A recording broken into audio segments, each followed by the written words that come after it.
John Cena spiked. John Cena spiked. We watching the countdown on the monitor over there, and Ollie just said to me, "Was like, oh, I don't know what I'm going to say at the start of this video," and I was like, "Well, you've got 15 seconds to figure that out." And then you were like, at the 10-second mark left, you were like, "Got it." Yeah, and I thought then when I did the John Cena spiked bit, which is obviously like a bit of a disappointment, I thought you would laugh at the anticlimax of it, and you just no sold it. I did laugh. I'm Ollie Davis. I'm joined by Lugo and DAD. This is the WWE Crown Jewel 2023 review podcast. If you haven't already, please press the thumbs up button, give us a subscribe, leave a comment down below with your thoughts on Crown Jewel and some of the quite large talking points coming out of what was otherwise, I would say, a middling-y show. And send in your... Oh, I nearly said Omega chats. What are they on a premium live event? I think we just call them Ultra Chats. Ultra chats. We just go back no to nanny the chats original and stuff. name. Send in your Omega chats to WrestleTalk.com/support. We'll read out every single one of them. Over $5 before the end of the show. Now, I thought this was a quite predictable card. And most of it, I got right. You know, Drew, I didn't really believe in. I just wanted it to happen. Yeah. I had Seth in Wrestle League. Yeah. I like EO, Belair, I thought could go either way. I was more leaning towards Belair, but EO retaining wasn't particularly surprising to me. But I thought for sure John Cena is beating Solo Sikoa to set up John Cena versus Roman Reigns at the Royal Rumble for Cena chasing his 17th World Championship win. A record-breaking World Championship win. Ending a record-breaking reign. I, on the other hand, had John Cena in both Wrestle League and on the predictions video that we did here on this very channel, because that's just what John Cena does. Like, I looked at, when we went into the Fastlane match, when he was tagging with LA Knight against the Bloodline, Dan was like, wouldn't it be interesting if they did this with the Bloodline and this with Cena? I was like, that's not what'll happen, Dan. What'll happen is Cena will get worked over a bunch, then LA Knight gets the hot tag, then they win. And that's exactly what happens. Well, you want interesting from Triple H outside of the Royal Rumble to SummerSlam period. Yeah. No. You've got to wait 2 more months for that, my friend. That was my argument. So when we came into doing Crown Jewel, and he was like, wouldn't it be interesting? And I was like, Dan, you're going down the wrong path, my friend. John Cena, he said in his promo, I haven't won a singles match in 5 years. Granted, I've also not had many in the last 5 years. And I was like, he's going to win. This is house show vibes. This is what John Cena does. This is what WWE and John Cena do. John Cena goes up against the Monster. John Cena beats the Monster. Only other time this hasn't happened would have been the Brock Lesnar SummerSlam match. And really, that was less about John Cena. That was more about Brock Lesnar. This is like, we've given Brock Lesnar, he's ended the streak, and now he's going to go on this dominating run as like the unstoppable champion. You could even make the argument that was more about Daniel Bryan. That was meant to be the Daniel Bryan match, and Cena just subbed in. Yeah. But what actually happened here subverted all of the expectations I had going into this. Not the match, that was really boring. It's a Cena match. It was really boring. But the finish, being in the live crowd, so we did our live watch party for Crown Jewel yesterday. Thank you to everyone who was there, by the way. It was great meeting, seeing so many of you, seeing so many familiar faces, seeing new faces as well. 3 guys came in from America. 2 of which were from Chicago, funnily enough. They came all the way over, and I just assumed as part of a larger trip. And I think all of them said, no, we're going back on Monday. I was like, wow. Yeah, thank you. Yeah, I now feel like I'm letting you down. Do you want some merchandise? Yeah, please. They have the channel. Just have the channel. But I was stood in the crowd during that match. And there was this really interesting ripple through the area that I was in, which is that he hits the spike and Cena goes down. And someone next to me was like, I bet you he does it again and Cena will kick out. And so he picks him up and he hits another one. And the guy was like, yep, here it comes. Goes for the pin, and that's where the kick out is. And then he hit a third one. And a guy next to me was like, he's not going to kick out of 3. Yeah. Is this how we're protecting Solo? Like, When does the FU bit come? When does the attitude adjustment bit come? And there was just this confused ripple as we were all watching Solo Sikoa just constantly spike. When he picked him up and he just started jabbing him in the throat, a guy next to me went, "Oh my God." Oh, John. Yeah, it was genuinely like, "Oh my God." Like, I can't believe what I'm actually watching. And then Solo just covers him and pins him clean as a sheet. This was... I call the title of this video John Cena Squashed, sort of. Because it wasn't a squash match, but the finish sure felt like one. Yeah, it was, I think it was 12-ish minutes before they got into the spike. The good bit. The interesting bit. But yeah, when I had the exact same thing. I was on the live reactions panel when this match was going on, me and Tempest. We were mostly crapping on Cena's working style. And then, yeah, one spike, and we were like, okay, he'll do another one, and another spike hit. I was like, oh, okay, well, okay, he's done two, and I said, Tempest, I've got it. He goes for the third one, because Solo was walking around sort of reveling in this dominance. The arrogance is going to get to him. He's going to go for a third one, but he's taken just a little bit too long, and John Cena is going to duck it, hoist him up, AA, win. And then you've kind of protected Sikoa, because he was his own downfall, and Cena gets the win, moves on to Reigns. But yeah, then he just got him a third time. And that's the rule of three, isn't it? Like, you either... that's the one you reverse on if you don't reverse on the first one. Yeah. And when he just kept on going, 11 Samoan spikes to the throat, and some misplaced ones to the sternum. Yeah. It was... not comparative, because the whole match back in 13 or 14 against Brock Lesnar was the whole match, just suplexes, utter dominance. This was back and forth throughout. In fact, it was 10 minutes. But back and forth strong. It was Cena selling for 70% of the match. 85, yeah. But they also were trying to trade finisher attempts, because crucially, Cena never hit the AA. He didn't, either. no. I think it blocked about 3 spikes beforehand, but every time also Sikoa had gotten out of an AA. So there was that story. That bit was different. But yeah, really, really interesting finish, and quite a bold, creative decision. And it puts Cena's 2023 that lost to Austin Theory in a feud where he just said, Austin Theory, you're crap. And then he lost to Austin Theory. And then in this feud, he was kind of like, Solo Sikoa, you're also rubbish. And then he loses to Sikoa. Yeah. I think this one is a better job than the Theory. Oh, yeah. Oh, no. Yeah, 100%. But it's the same weird approach going in. I get what you mean. Because, like, the Theory one, yeah, all of his promos were like, hey, Austin Theory, you suck. And even if you beat me, you're still a loser. Like, and then Austin... Okay, that's going to get everyone over, John. Yeah, and then what happened? Theory won. And he was a loser. And then, and absolutely no one cared. Like, I have seen people be like, man, Cena's put over Austin Theory and Solo Sikoa. Like, what a selfless guy. Like, he didn't put over Austin Theory. Yeah. If anything, he made him look worse, even though he beat him. But this Solo Sikoa one, I think, genuinely does feel different. This felt like putting Solo over. We had an ultra chat on the live reactions that said, like, man, what's next for Cena? And I was like, that's not the interesting part here. What's next for Solo? Because you have got to, like, this is big.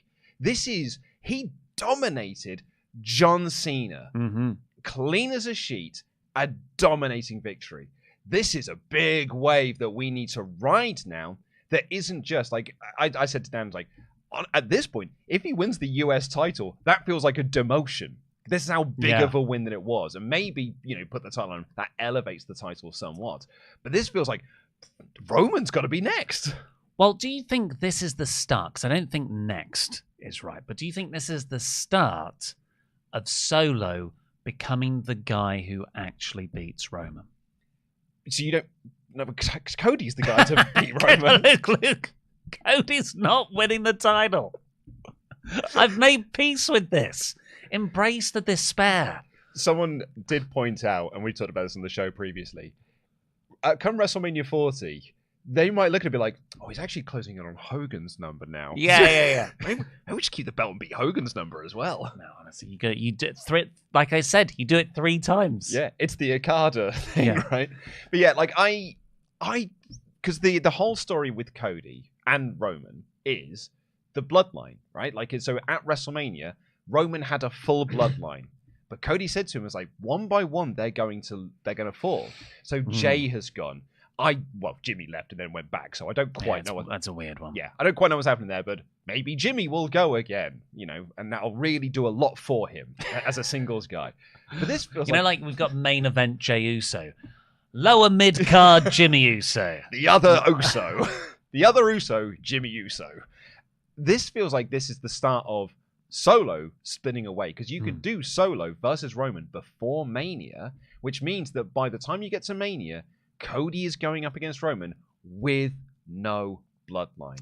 Jay is gone, Jimmy's gone, and Solo is gone. It is just Cody and Roman. Heyman might even go. Like, what if Heyman just decides, I'm going to go with Solo? I see that idea, but I think I'm thinking a bit longer term.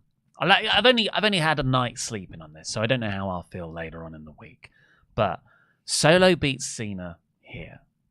Then he beats, he keeps beating these bigger and bigger people, Drew McIntyre, Seth Rollins when he hasn't got the title, these other people who are figures in Roman's past, Kevin Owens, although that feels like it's happened a lot already. Maybe it's Solo Brock Lesnar at WrestleMania. Whoa. Solo beats Brock, but Solo has had to do so much to take out Brock. He's wiped out. That's what takes him out of the Cody Roman match later on. But then, by SummerSlam next year, it's like, oh, Solo's beaten all of the people who beat Roman clean without interference. And then you're like, Paul Heyman switches sides. Nice. This is the guy going for your title, Roman, because he would have retained at WrestleMania. And then next year's SummerSlam is kind of the sequel to the Jey Uso match, where it's the other guy, the other Uso, going against Roman. I really, really like that. I don't think the live chat will like it, because that means that Roman is just champ until next year's SummerSlam. It's gonna happen. I don't know what to tell you. I doubt Cody even gets the match. It will be The Rock. No, The Rock's not back. I know he showed up that one time, but again, actor strike. Yeah. He didn't have anything else to do that Friday. I love your pitch. I love your idea. I really like that whole idea of he beats all of Roman's previous challenges, but without him. Because Solo is key to a lot of this. Solo is the key to why he beat Drew. Solo is the key to why he beat Cody. It's Solo's interference. Because Jimmy's interference usually, yes, because he's dumbass Jey Uso. But Jimmy Uso, rather. So, Jimmy's never really worked, but Solo's does work. And you can have that thing of, and Heyman realizing, oh, actually, I don't think you are the head of the table. I don't think you are the tribal chief, because he's doing this without me. He's doing this without Jimmy. He's doing this without you. But you need all of us to be able to do this. It's a fascinating story. But I do think that Cody is... unless, of course, because we joked about this on the stream yesterday, that it's not finishing the story at Mania 40. It's finishing the story at Mania 41, because you have Cody lose twice, then Cody eventually wins the final of the trilogy. Rule of 3. So what about Cena, though? Cena got the bit at the end where he's standing in the ring and he's doing the floppy hair. Oh, what's happened? I'm John Cena. Walks out looking sad and despondent. Someone commented on my review video, why wasn't he stretchered out? Right, go off. But I guess because this is the last match for Cena under this current deal he's under. Well, then put over the guy properly. Yeah, but the idea being he gets to have his standing ovation, he gets to have his moment in front of the fans. I don't care. If the idea is put over Solo as strong as possible, then you do the version that puts over Solo as strong as possible. I don't disagree. I'm just trying to give you the WWE mindset, I guess, which is he gets to have that one last standing ovation before he goes off into the sunset of movie making again. I think Cena, after 11 spikes, given how they built up the spike in the pre-match promos and stuff, like Heyman's work there, crushing people's voice boxes, Cena should be rolling around. He can't breathe. To put a ventilator on him, stretcher him out properly. Yeah, I mean, it'd be great. You got to do that for every Solo match, I guess, after that. Well, no, he's not doing 11 spikes to everybody. Yeah, that's fair. But yeah, like I guess the mindset is you give him that one last standing ovation because he said at the press conference, once the strike's over, I'm out of here. And his deal ends because he was advertised throughout October, and obviously we're now into November. I don't think he's advertised for any more dates, which means we're looking at a SmackDown with no Cena and no Roman for the rest of the year. Oh, so it's just lower mid-card Jimmy Uso. And Solo and LA Knight, I guess. So yeah, like you could have Solo beat LA Knight. You know, that would be one. I beat him without interference and this, that, and the other because LA Knight main event, he beat Roman Reigns, like everyone else has beaten Roman Reigns, but the referee didn't see it, interference. We'll get to that in a bit. So you could run with that. I just don't know if Cena's going to be around because, like, honestly, at this point, I don't think you want to have him around because what else can he do? What else can he do other than put over this guy super duper strong without doing a stretcher job? I'll tell you what else he can do, and it's the only other thing I want to discuss. Hit a choke slam. That was not a choke slam. What happened there? What was it meant to be? I think that was definitely a choke slam. I thought when I watched it and I saw that moment, and I'm not just me, this is like a lot of people around, all thought he was doing a rock bottom. Because it's, you know, it's the bloodline. It's not how you do a rock bottom. Oh, well, I do. Look at John. That's not how you do an STF either. He does it every match. It's not how you do a crossface, but he keeps doing that as well. It's not how you do a lot of the moves. It's not how you do punches, but he keeps doing them. Yeah, I thought it was a rock bottom because it was playing off the bloodline and also his history with The Rock, the two WrestleManias that they had, the twice in a lifetime run. So I that's how I read it, as opposed to, and I appreciate I'm kind of maybe alone in this, because you thought it was a choke slam, and some of the live chat also thought it was a choke slam as well. Someone said, no, it was a bookend. Occasionally, John Cena just decides that his current offense isn't ugly enough, so he tries to butcher someone else's move. Yeah, the stunner. The Hurricane Rana. Do you remember his seated leg drop that he used to do? Rubbish. Shall we have a look on the chats? I've got my notes on my phone today, so I haven't got the. That's it. Well, I'll do the chats then. If Gary's done them, he has. I don't guess. Matt here says, I expected Cena to win, as the story they're telling is him trying to break his losing streak and win. It's hard to do a losing streak story when he just won last month. I think you save that Cena win for WrestleMania 40 next year and have him beat Solo in a last man standing match. Take Solo out of interfering in Cody Reigns too, while Jay could neutralize Jimmy from interfering. Yeah, that looks good as well, I guess. James here said, I wish they had Cena give this to someone who needs the rub. Solo is already in the main event scene, but I guess Bloodline is gonna Bloodline. Oh no, I think it's a really good use of Cena to put over Solo. I agree. Yeah, I think Solo's at that level where beating Cena like this makes total sense. I thought that worked perfectly for me. That's when I agree, because the other thing I saw was that tweet that I saw that was just like, oh, he's put over Austin Theory and this. So there was like, he put over Roman Reigns, he put over Bray Wyatt, he put over, and I was like, they were already main eventers. Like I don't think he put them over. He just lost to them. Yeah, and even John doesn't really put over anyone. He beats them a couple of months after. Well, that's only been what Matt's sort of promoting here is like, hey, let's just do the match again, and Cena can win that time. Brian here says, we all know when Cena retires that he leaves his jorts in the ring.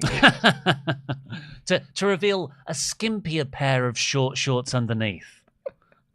And Jonathan Edmund, who's been a member for 26 months in a row, said, I never thought I'd see Cena in almost the ex-champ now in the opener status like Pedro Morales was in the mid-80s. That may be hyperbole, I know.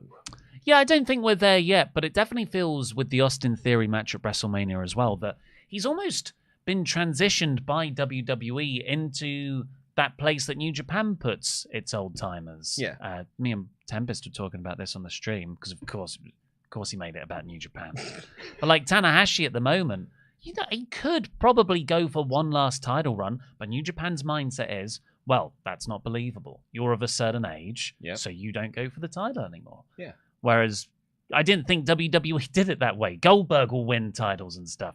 But yeah, Cena, maybe WWE just see him as the guy they bring in, put over a younger star. That's what you should be doing with legends. It's what AEW did with their legends sort of early doors. Well, I would agree if there wasn't that one last proper main event story to tell with John Cena, which is the 17th world title chase. I'm not even saying he wins it. Just saying going for it. Yeah. Homer Star fan here said, I can't believe Logan Paul is a champion after scamming his fans out of millions and not paying them back despite saying that he would. The moral of the story is, kids, if you're popular enough, you can get away with anything and be rewarded for it. Oh, I hate to break it to you, Homer Star fan, but, you know, just go back and look at all your favourite wrestlers from the Attitude Era. They're not moral heroes. Not actually. Tesco's been a member for 9 months in a row. Said this was one of the better Saudi shows I've seen. Only 2 gripes for me is I hope Cena has one more match, and FFS let Roman cheat differently. Yeah. It's in the top half of Saudi shows, but that's because the bottom half of Saudi shows are some of the worst shows WWE have ever done. I think this was quite a middling show, coming off the back of 2 quite middling in your house shows that they did for Payback and Fastlane, and a SummerSlam that was okay. Yeah, misfired a bit. Yeah, I think so. Like, I think we are on the they always talk about post SummerSlam is a wrestling lull, because the hot period for WWE and when they are like truly on focus is Royal Rumble through Mania and then into SummerSlam. But I think, WWE's great pay-per-view streak began at SummerSlam 2022 when Triple H took charge. You say that, but then there's Extreme Rules is in that.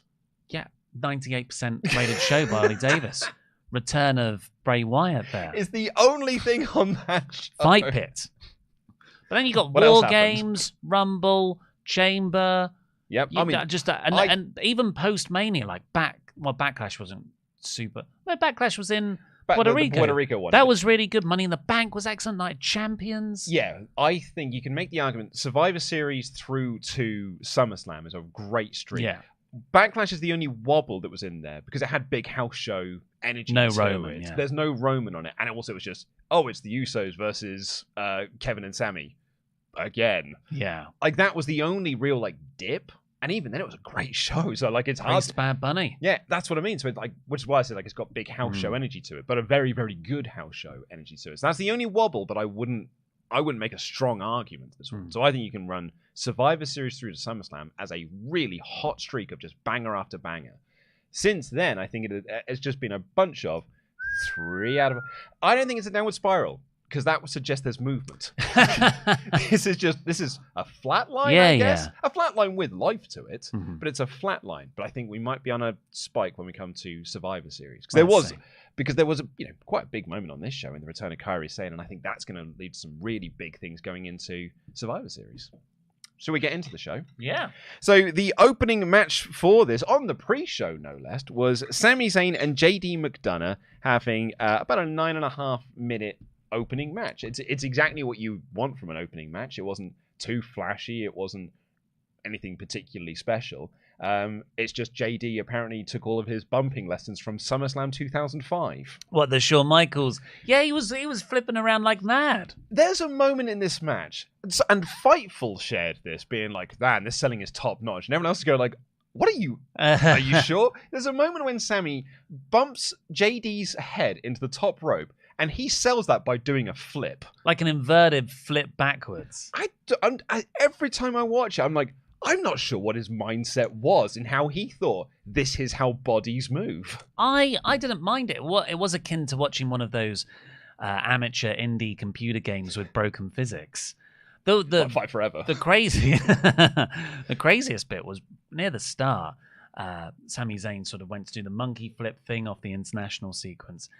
And usually the flyer in that would do a flip bump and, flip over and land on their back. But JD just lawn darted himself forward into the bottom rope. Yeah. And I think that's where the grazed abdomen came from. Like, he had this awful friction burn on his torso. Yeah, it looked like he got a bit of mat burn. Yeah. So this was a pre-show match. Yeah. First one since Clash at the Castle. Oh. I was going to surprise you with that fact. I did it in the news last week. Did it in the review. Oh. Yeah, I did it in the news last week. Who was in the Clash at the Castle? Okay, if I remember this correctly, it's Alpha Academy and Austin Theory versus Street Profits and someone. Oh my God, damn it. I've also forgotten who the Street Profits tag partner was. Who did they tag with? Who did they? Oh no! I done this in the news, and I watched your video today. I wrote it today and said it, but that was 4 hours ago now. Yeah, I can't remember who the other person was. I'm sure the live chat will let us know. Oh, that's a good idea. Someone said give us a Samoan like spike. Yeah, it's a good idea. Samoan like spike, everybody. So this is the first pre-show match we've had in over a year. And it was a match where you're like, oh yeah, I remember why you don't do these anymore. They don't mean anything. I didn't mind. Mad Cat Moss. Mad Cat Moss. I actually didn't mind it. Tempest said to me afterwards, they somehow had a standard pre-show match where they also beat the S out of each other. So I like the physicality in it. But yeah, ultimately nothing. The main card opened up with Drew McIntyre versus Seth Rollins. This was a bit of a surprise because we were speculating, or you were speculating, if Priest versus Cody goes on first, Damian can lose, and that's classic WWE. By the end of the night, he cashes in his Money in the Bank. And he's champion. Yeah. Someone at the bar did talk me out of this and talk me off this ledge when they said they've telegraphed it too much on TV that he's going to cash in. He's not going to cash in. And as soon as they said it, I was like, gosh darn, you're right. That's exactly what it is. It's a red herring. And they did because they were on TV being like, it's going to happen, it's going to happen, it's going to happen, it's going to happen. And what do you know? It didn't happen. That dude was absolutely on the banana. Should we actually just skip to that bit first? Because we already kind of got into it. Seth retains clean. And then Damian Priest's music hits. He comes down. He's giving the briefcase to the referee, and it's always such a long process for the referees to figure this out. They should be primed. It's been 20 years. Whenever there is a championship match after Money in the Bank and the briefcase is still active, all referees should know this is a possibility. The ref came down with him, and then he stood there, and it was like, what? What is it you want me to do?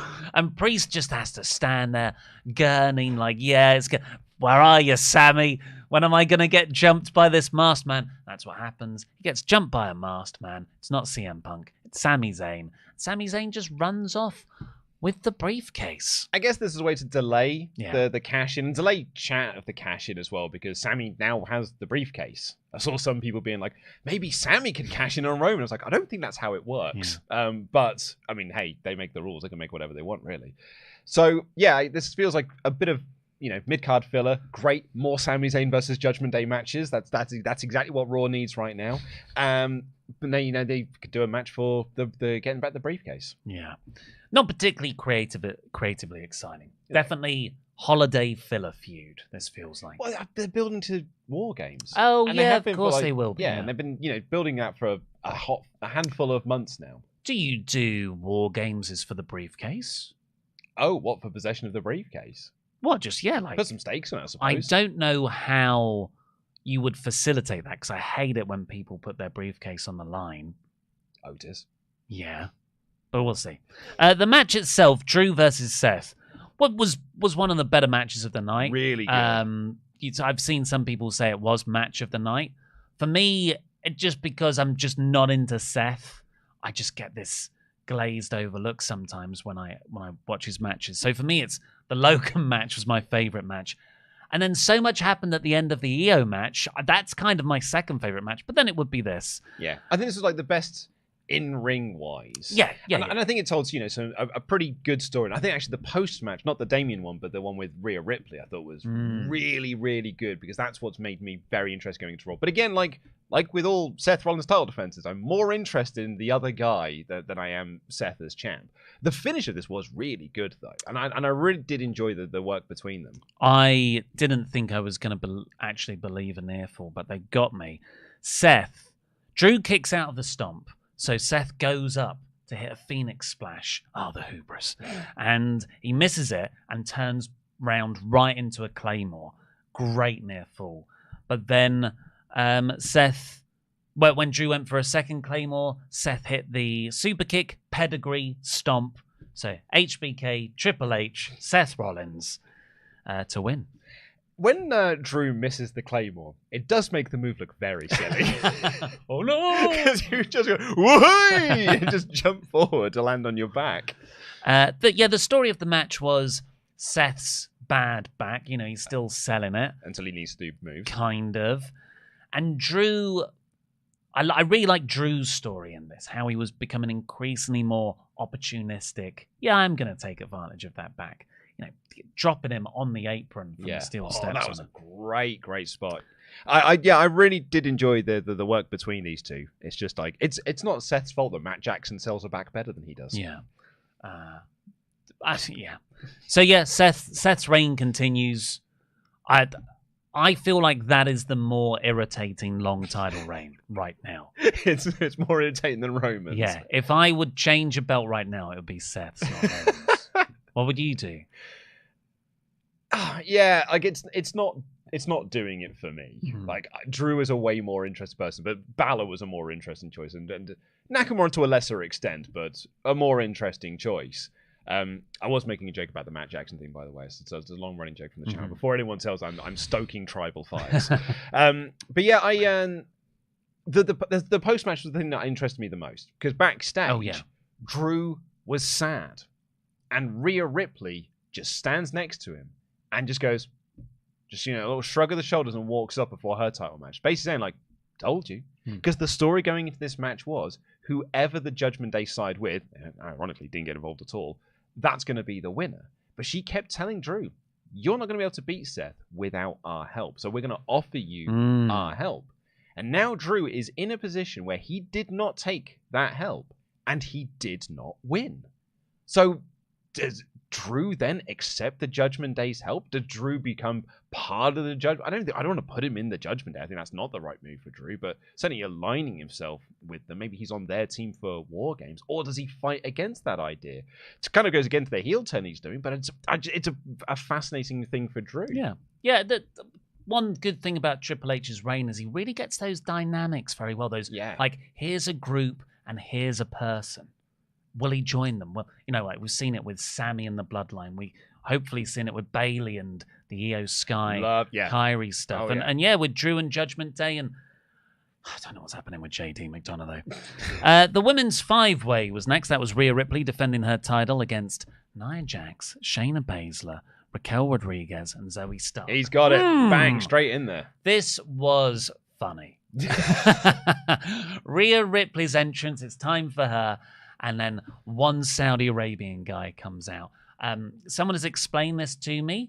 It's sort of a custom, a sign of respect. And the more people you get, the more high up you are. So the amount of people Rhea got essentially decrees her as royalty in custom. Yeah. And I thought as well, like, for a country that men are more than women, in terms of like they only got to be able to drive a couple of years ago.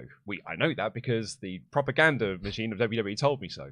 There was actually propaganda on this one. They were plugging the airlines. Oh, were they? Yeah, I missed that. They had an advert where they were like, "I'm WWE superstar Bianca Belair, and you know what's a great flight? The Saudi Airlines." And I was like, "Wow."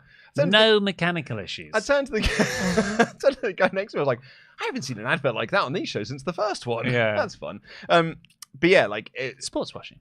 So it's it was quite a cool visual that a group of men in Saudi Arabia were like, she's actually bigger than us. She's better than us. I didn't see the progressive side. I was too busy laughing because it took just ages.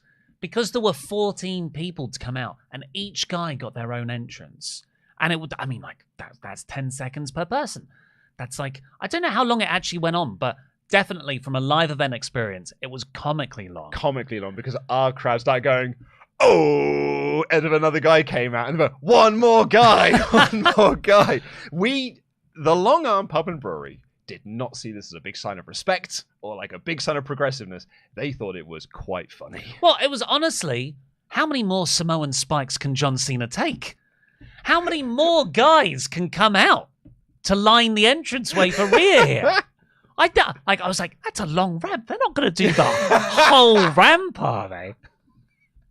It felt like that at one point. Oh, yeah, hey! So funny. So funny.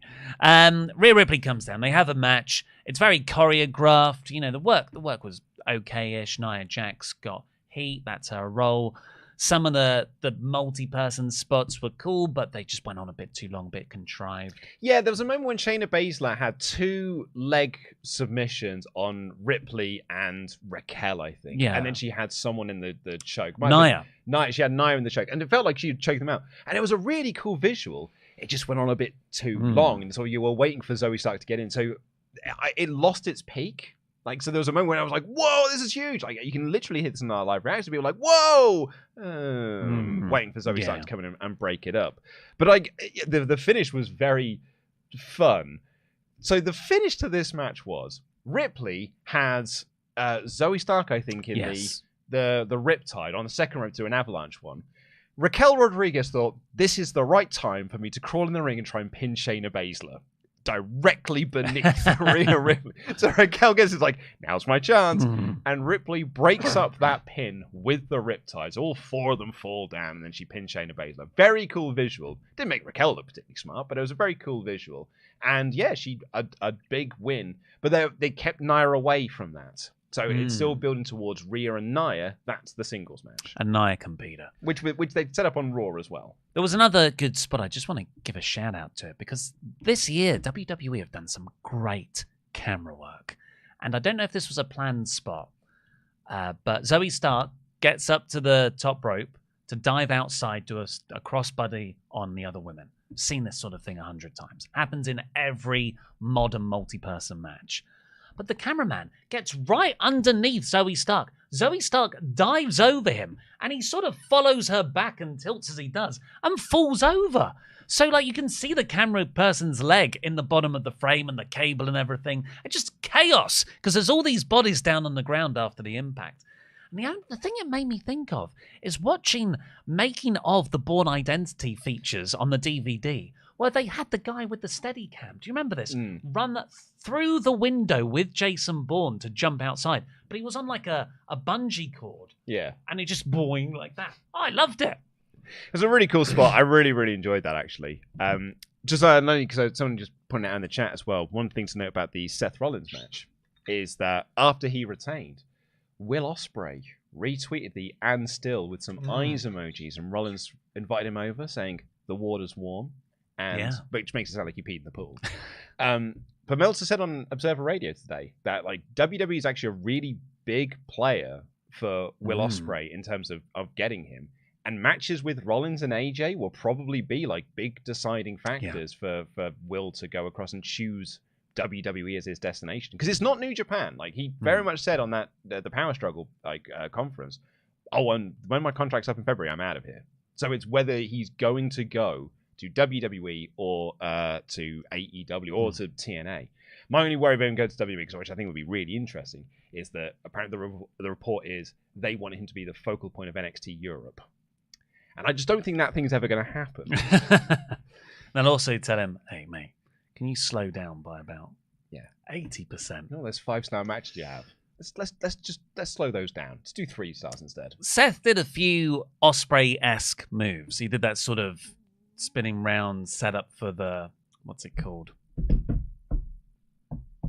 Ospreay's thing when he tilts, he goes around. It almost looks like a Destino setup. Oh right, yeah, that's what you're saying. And it was also a bit of a Hidden Blade style strike. Yeah. So Seth was leaning into some Ospreay references there.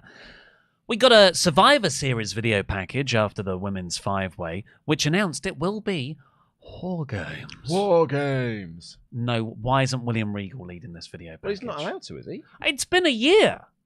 Oh.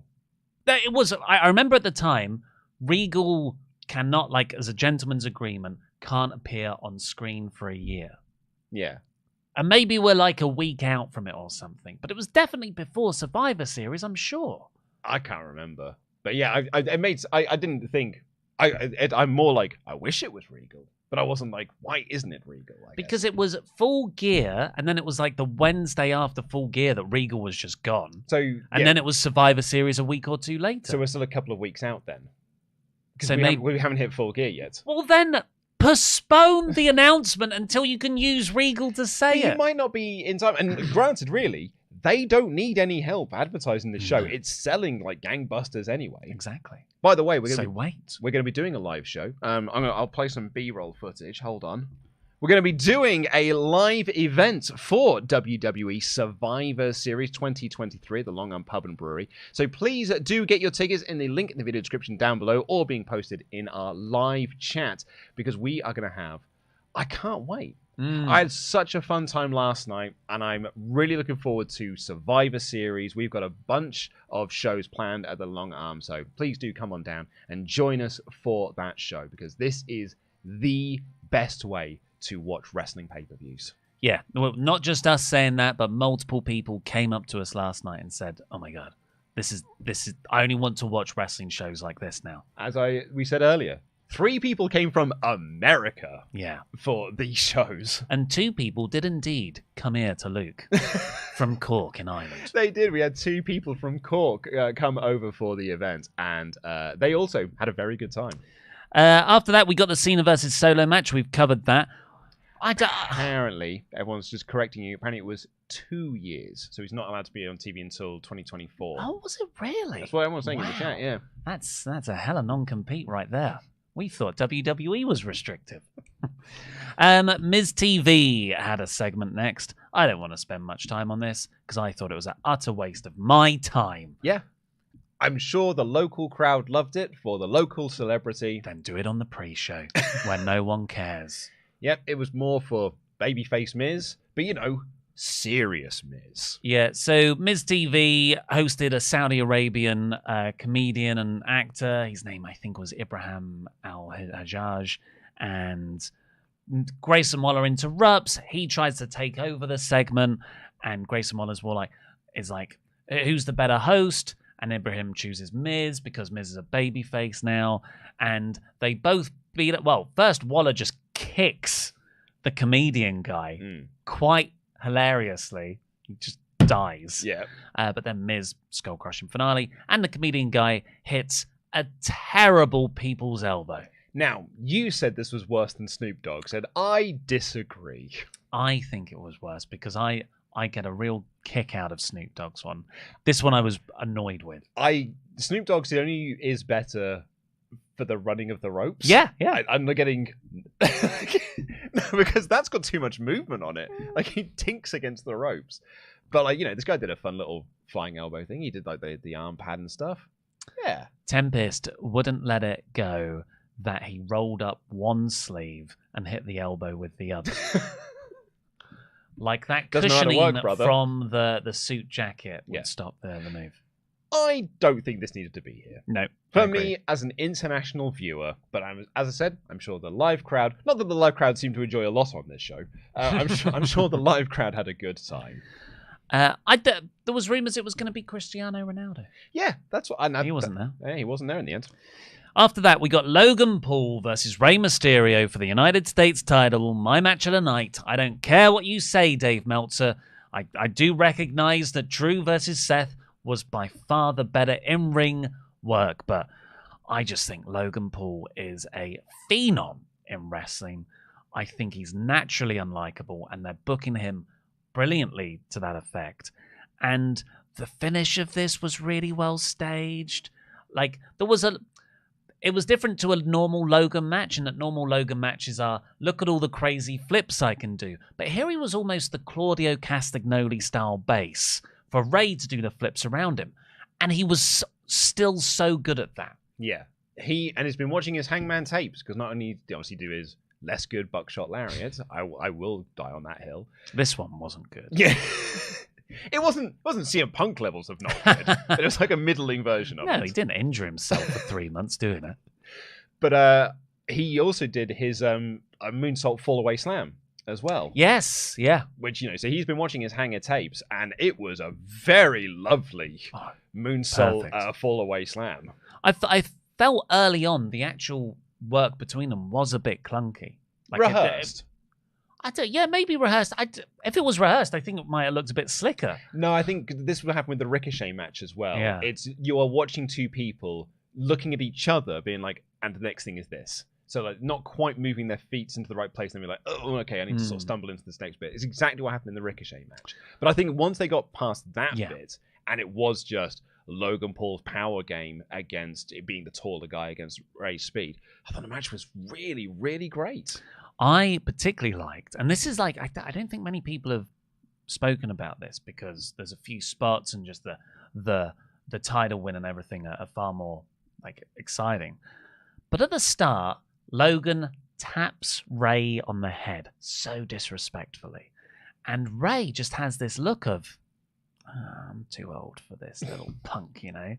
And I've never seen Ray be like that. Yeah. This idea, he's like, oh, that's not cool, man. And I really got invested in Ray's old man Ray, like old man Logan attitude there.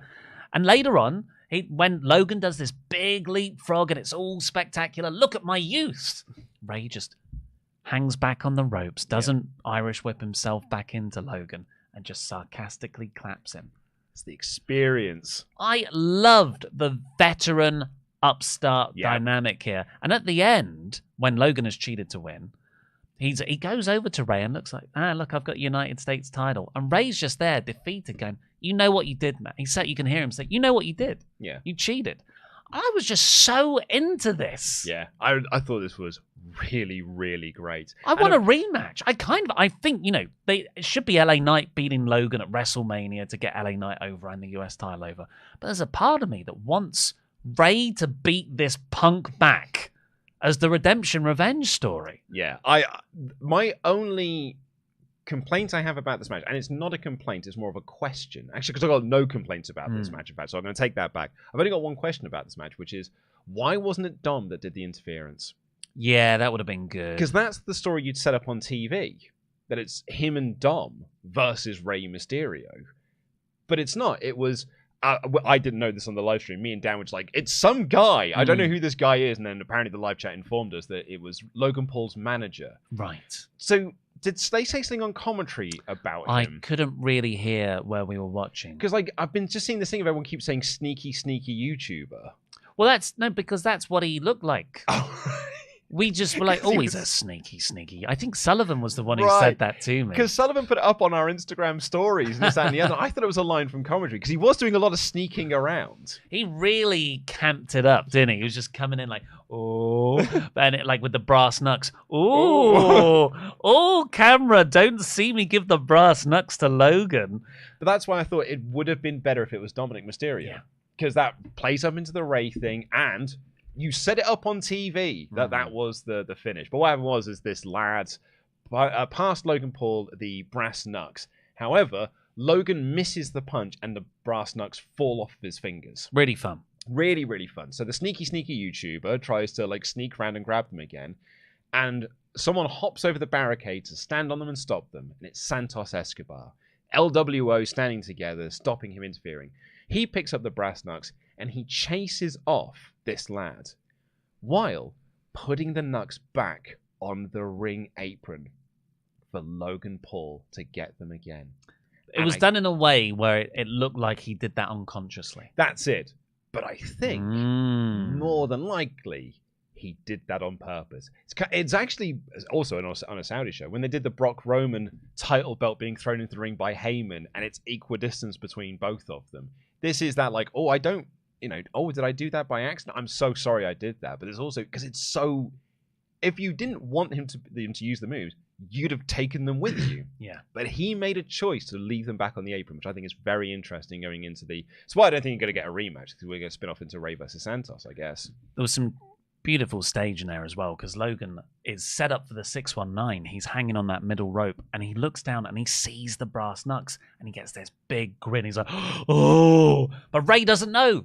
And Ray runs at him. He hits the 619, goes up to do the top rope splash, and that's when Logan clocks him with the brass knucks to win. I love that he took the 619 as well, because that's again some of that veteran instinct that we were talking about at the start when sarcastically applauded him.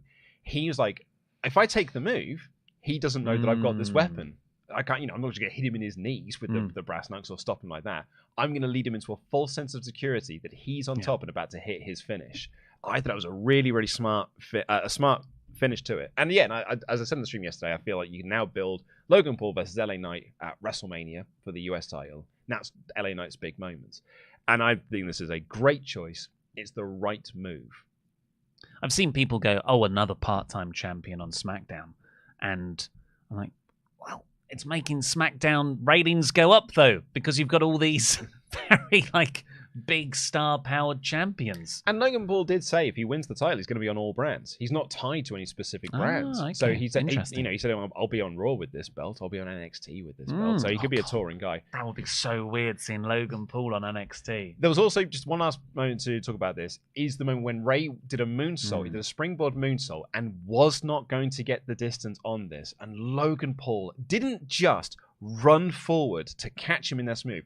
He ran forward and dropped to his knees to catch Ray in this move and basically save him from spiking himself on the mat. I'm so impressed with Logan. Yeah. Every time. Well, the Ricochet stuff I was blown away by, but to have so few matches and to be ring aware and your co-pilot in the dance of wrestling aware, to save him like that. And then he seamlessly turned it into another move. It is preternatural ability. Yeah. Is that a word? Preternatural? It is now. I feel like I've seen it written down. I don't know what it means. During the live stream, because I was doing the live stream reactions to it, I was on commentary for this point, and I was cheering when Logan was doing some of his really impressive stuff, and I heard it was Harriet and Ian behind us. We've been to a lot of our live shows, big supporters of ours. And I just heard Harry go, Luke, no! No! And I was turning around and I was like, but it's very good. And then he did a really big move again. And I turned around and I was like, see? And everyone, yeah, all right, yeah. Someone heckled right at the beginning, you're annoyingly good! Stop being so great! There was a guy, one of the Chicago guys, at one point just shouted so loudly, generational talent! We got to pick it up a bit because we've still got 3 matches to go. Belair versus Io was not really that exciting. I felt a lot of the crowd were more into the Logan stuff, so they were dead for this. And it's not like they did anything crazy to get stuff in. However, the finish made it one of my favorite things on the show. Great. So Bayley's interfering here and there, and then they're outside. Io accidentally collides with Bayley. So one of the Bayley interferences... This is why I love this Bayley angle that they did. Bayley stopped the referee counting Belair pinning Io Sky. So Io Sky lost the match. Belair got a visual pin, but Bayley distracted the referee. So there's that. That came after Bayley distracted the referee unintentionally, so she was late getting a pin for Io Sky, which is why Io's annoyed. That's why Bayley is trying to be a friend and interfere, but some of it doesn't work. And it's making Sky think that she is doing this to screw with me, which is why she has gone elsewhere. So Io accidentally hits Bayley, but she doesn't look too beaten up by it. Fine by it. But then Bayley still tries to help. She stops Belair getting back in the ring. So Belair's like, I'm just going to take you out, hoist her up for the KOD, when someone attacks Belair. And is that Dakota Kai? No, it's Kairi Sane. Oh my god, she looks totally different. No Sky Pirate stuff. She is just... Anime villain. She looks 10 years younger. It was awesome. She looked so cool. She didn't smile once. She's always smiling and kawaii in the previous gimmick, but now it's just no, I'm a mean killer. Yeah. And she hits Belair. Belair beats the count to get back in, but when she gets in, Io is waiting poised to hit that whiplash moonsault and retain. And then Io gets in, hits her freaking best elbow ever. Best flying elbow. I'm sorry, Randy Savage. It's better than Randy's. It's even better than Punk's. And then Io and Kairi pose in the ring, and Bayley's on the outside, heartbroken. I loved this so much. I'm so into this damage control split storyline. I've been so dead against the split of damage control because stop breaking groups up. But this is such an interesting way of doing it because Bayley's not done anything wrong intentionally. All of the things that she's been where Io thinks she's been messing with them have been unintentional. Bayley is, as I keep saying on the 3 count, Io's biggest fan. But Io Sky's not seen that way. So now she's gone and found an old friend, the Sky Pirates on WWE, together on WWE. And how is Bayley going to react to this? There's reports that Saray is also coming back into WWE, who left NXT last year. And Kermit, that Reddit guy, said, yeah, this is a new act. New people are going to be added to this. It's close friends of them. And it's people you're not going to expect. Ooh. So there is this really and Fightful Select backed this up. Fightful Select reports being like, people have asked us about Kermit's Reddit post, and yeah, we've heard. There are moves in place to bring more people in to add to this group. Other Japanese lady wrestlers? They didn't, Sean didn't say, and Kermit obviously didn't say because Kermit wanted to keep it as a surprise. But yeah, there are more people coming in. Saray appears to be one of them. Well, that's the main thing so far. Saray appears to be one of them. That's why they're making big, deep negotiations, trying to make moves to bring her into this group. And then that's when I started to speculate on the WrestleTalk news that'll be going out later today, that I think it's weird that Bushiroad have no plans for Mercedes Moné, considering that last month they had a plan for Mercedes Moné, which was you come back and you face Julia for the New Japan Strong Women's Championship. You know, the belt we made for you to win. All of a sudden, they have no plans for Mercedes Moné. Bayley's lost a friend. Maybe she is going to look elsewhere and find that friend to come back. This could be one of the best storylines over the winter period. I agree. Really good stuff. I think this is going to save SmackDown. With no Cena, no Roman, I think this is going to be the best stuff on SmackDown. Really excited for that. Great booking. Great booking. Yeah, really good. Cody Rhodes versus Damian Priest was next, and this was just a wonderful Codyverse sorbet. Didn't need this. What? It's fine, but I've seen the match on TV, and they just they've done this on TV before, so it was a TV match here on a pay-per-view, 11 minutes. It was fine. We got to say whoa. At the end of it, I just sort of shrugged. I was like, all right. Joint shortest match on the whole show, pre-show not included. They hit so many finishes. And someone said in the comments of my review, if you're going to hit 3 crossroads minimum every time, maybe just get another finisher. And that's when it dawned on me. Crossroads is plural. Oh, I see. So maybe it is just boom, boom. It's the Rainmaker. Yeah.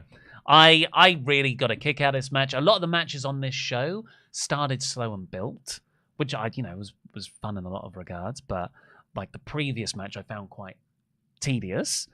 But this one, it was just boom, everything right away. Oh, you're a little bit bored from 2 guys fighting because it's been only 4 minutes? Well, here's everybody else. Here's Finn Balor. Here's JD McDonough. Jey Uso's going to super kick. Jey Uso's going to super kick. They look a lot alike, okay? Super kick some people. Dominic's out there, chases them off. I enjoyed this. Cody won. I've seen it on TV, and I had to see it again on pay-per-view. This did very little for me, but I did enjoy saying "whoa" with everyone in the crowd. Yeah. So I will give it that. No Sami Zayn involved. No. With the briefcase stuff. JD also might go down as one of the worst bits of interference because he got in the ring and got punched. And he did nothing. But the main event was Roman Reigns versus LA Knight. So yeah, really curious one going in. I thought I had my concerns because you laid out really astutely. I hadn't really figured this out. Well, this is the first Roman Reigns match in a year that hasn't been linked to the Bloodline story. It's just, well, here's Roman Reigns versus a singles guy in his own right. Yeah, this is the first one probably since Lesnar at SummerSlam. Because Survivor Series was Bloodline related. Drew at Clash, I would say. That came after, didn't it? Yeah, so from Survivor Series last year onwards. Yeah, every Roman match has been a Bloodline-based match. Yeah. So Roman has a particular style, and it's very slow, and he walks around a lot, and he works over the opponent a lot. That works when it's so emotionally charged. Different kind of proposition, though, when it's someone who's not connected emotionally in that way. It's more of a we're in a fight to see who's best for the title. Yeah, and it was a really interesting. It was a shorter match than we usually get out of Roman Reigns. 20 minutes bell to bell. Yeah, I mean, 70% of that is Roman walking around, but it's very effective. I properly laughed when Roman did LA Knight's taunt, but with a face that was like, and then it just went. I thought Roman was really good in this. LA Knight, I think, it's Karrion Kross. Great entrance for Karrion Kross. Then the bell rings. LA Knight, mega over. But then the bell rings and it's fine. But I thought he more than held his own in this main event. And this was on the lesser end of Roman matches, but that's only because Roman matches have got a bit more emotional charge to them, and this one didn't. But I thought LA Knight was really good. And I thought LA Knight had the good near fall that we all expected. Jimmy Uso. The problem with the match, though, is then it's Jimmy Uso interferes, and there's a visual pin, and Solo Sikoa interferes, and then Roman cheats and Roman wins. LOL.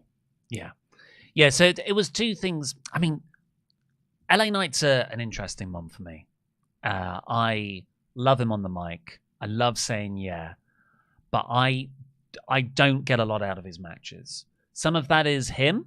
He's just not at the level of a lot of other modern day wrestlers in terms of sort of in-ring stuff. But I think the bigger problem for me is they are giving him John Cena's match layout to do, which is get worked over for a while, then make the comeback. And it's just like, with the sort of people's elbow bit he does. I hate that style of match. I like a much more back and forth thing. Or if it's Roman working someone over for a while, it's a more emotional charge thing. So for me, I didn't get much out of it at all. I never believed in any near fall. It wasn't like spear near fall from Roman. Like he didn't kick out of anything. I think there was only one spear and that was it. But yeah, I never got into this, I'm afraid. It was fine. A totally fine serviceable match, but it's not the level you expect for Roman Reigns, given the year that he's had. I hope that this does elevate LA Knight, though. Like, you look at Roman's opponents, and I would say, Drew, Owens, Zayn, they all fell back down. Cody stayed up there, I would say. Jey Uso's definitely been elevated. Let's see where LA Knight is in a couple of months' time. Yeah. I think WrestleMania feels like that's going to be the moment that he has. 1 year after not being on the card, even though everyone wants him to be on the card, beat Logan Paul, win the US title, eliminate Logan Paul from the Rumble. Yeah, I like that story. Yeah, and you do that. And I think that'll be a really good moment for LA Knight. And I think you can use this to try and keep him elevated. Yeah, I hope so. But overall, I gave this 70%. That's Apparently there were 3 spears in the match. well, there was is one the barricade, one outside. I wouldn't count that. Right, yeah. Can't remember the other one. But yeah, I gave it 70%, which is about 3.5 out of 5. Yeah, it's one of the sort of lower rated things I've given. It's a 3 out of 5 show. I might elevate to 4 out of 5 just for the Kairi Sane thing, and I've got a lot of interest going out of that. But yeah, this was kind of in the same vein of Payback and Fastlane. At the end of it, I was like, cool. I'd say it was a middling show, but it had 3 really good, interesting moments. The Cena finish, the title change for Logan Paul, and the Kyrie stuff. And I'd argue Drew and the Judgment Day. Like the Rhea thing. I wouldn't put that as high for me, but like those 3 bits. I'm clinging on to things for Raw, so I am going to say that one because the 3 you said are on SmackDown. So I'm going to find my Raw thing for me to be excited about to watch on Tuesday morning. Do we have any Patreon? We do not yet. Okay. Those will be coming later on in the week. So we're going to get into the rest of your Ultra Chats now. Ding, ding, ding. This is your last call for them. WrestleTalk.com/support. We'll read out all of them above the $5 amount. Also, while you're clicking links, get your tickets for our Survivor Series party. It is our first overnight show. So we're quite excited for it, but we haven't done an overnight one. It's a sleepover. It's a sleep. We're basically having a lock-in. Yeah, we're having a lock-in at the pub. Yeah, that's a good point. Yeah. So I'm excited from that aspect because I haven't done a lock-in since I was a teenager. Tickets are already on sale. They went on sale last night at the event, so you've got to. I recommend you get them fast because they are going. Yep. And Survivor Series isn't long away. It's 2 weeks, 3 weeks away. 3 weeks away. And Matt here says, man, it feels like at War Games we're getting Judgment Day, and Drew versus Sammy, Cody, Jay, and Seth, and possibly a returning Randy Orton. Loving the slow burn Drew heel turn. Drew is going to be such a tragic villain when he turns to the dark side. I'm a betting man. His deal is up around March, early April. I think Drew will stay with WWE. Also, I like the wrinkle of Sammy stealing the Money in the Bank briefcase from Priest. What are your thoughts on Drew? Like, his contract's up. No negotiations have started thus yet. I will see what happens with that. But in terms of the tragic villain, yeah. And I think that's what when you were talking about the Bayley Io storyline, that a lot of the characters in WWE are right. Even though they're on opposing sides. Yep. Like, Drew's right. Drew's right. And his motivation. Yeah. I love that. And I love as well that he's right. And people just like, I'll get over it. It's like, Yeah. no. Yeah. Why would I get over that? That's a moronic take to have, Seth. Matt continues here. Great to see Kyrie back. Ever since Hunter was given full creative control, we've seen a lot of his NXT kids pushed as main focal points of Raw and SmackDown, like Bronson Reed and DIY. Surprise Hayne was brought in as a heel. She's a better babyface in my opinion, but the storyline possibilities are exciting. We've got the Sky Pirates back, and Bayley's the person who took out Kyrie in WWE. Yeah. It was how she was written off when the deal was expiring. That is a really good point. Yeah. That's a long-term story. Yeah, she was taken out in April or May, June time in 2020. Yeah. And then she stayed with the company until the end of the year, but just not on TV. There are also rumors of this Japanese faction, which is something that SRS has wanted for ages, and WWE appear to be doing it with Io Kari, maybe even Asuka as well, and Saray, who's in talks. Logan winning the US title is a good decision, and based on the comments he made backstage to people, I think ultimately the plan is for LA Knight to beat him for that belt. I like the finish with Escobar leaving the brass knucks on the apron next to Logan. You can read that as an accident or something he did deliberately, as they've been building to that slow heel turn on TV lately as well. Yeah. Yeah. Sorry, it sounded like you were going to say something on Logan Paul. No. That's I misremembered something. Mason here says, why does no one in kayfabe care that the main title of the company gets 3 months off every defense and has been blatantly cheating in front of the ref every time it's defended? Does the referee not care? Seth and Gunther's title reigns are above Roman's in respect, in my opinion. How come there haven't been any news of a Randy return just yet? He's my Hogan Rock, whatever superstar you'd want to see at the top, as your top of the top mark. I'd commit crimes to have his to hear his music hit. As Roman was celebrating, it would have made the place explode. Well, there are reports. It's Survivor Series. Yeah. So that is the news. Is Randy's return is likely going to be at Survivor Series, even though doctors told him, no, I wouldn't wrestle again. Daniel here says, I feel like the product is on autopilot right now. Reigns' defense formula has gotten old, and the revolting Judgment Day booking feels insignificant. Revolving Judgment Day. Credit to Bianca and Io, though, for putting on a great match despite the lack of reception. I don't think that's unique to their match, though. Anonymous here said, I'm very interested in this Kyrie return. I forgot until Cole mentioned on commentary that Bayley was responsible for her being written off TV. Bayley has been legit trying to help Io during her reign so far. I can't wait to see how this all plays out. Gaz Gengar says, firstly, what a night, lads. Secondly, follow on from my message yesterday. Tassels are the way to show Raquel's back, I guess. Thirdly, Rhea is basically the godfather of WWE. Sorry, God Mammy. It feels like that for a few months. God person, come on, it's 2023.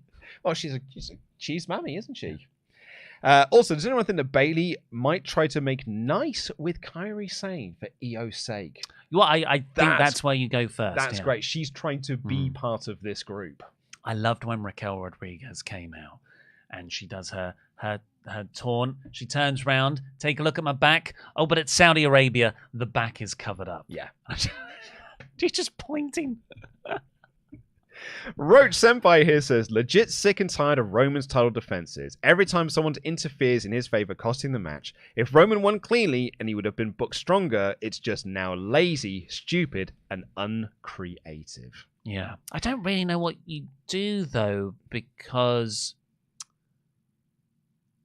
I think people would be mad if Roman beat him clean.